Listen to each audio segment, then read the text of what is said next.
iSundowns solo ijabulela leticoco tayo letinsalfu letiphakamise kule sizini ya 2019-2020 nanobe nje le season ithe kuphazanyiswa yi-coronavirus kepha leli qembu likhonile kubambelela lanqoba leticoco letinsalfu.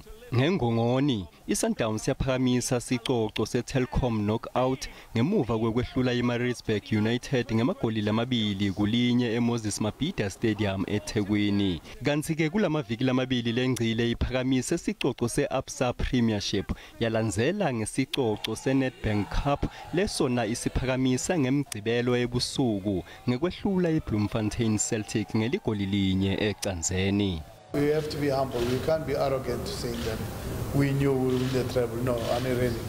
How do we know? We just went for it. We gave everything. I should really commend the boys for always using the experience of Champions League to try and obviously apply it in the PSL, because more than anything we needed that. We needed that experience. Imfihlo yalempumelelo yeSundowns imelula kutsi nebadlali labatihlabani. The reason why I joined Sundowns was to win trophies and be successful, and you know, the hard work and the faith and the belief is all paying off now. I've seen the worst. I've been relegated.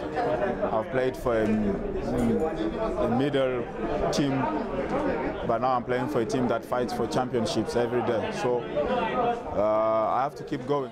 Brazilians afuna kuchubeka njalo alandzele lesicubulo sawo lesithi the sky is the limit.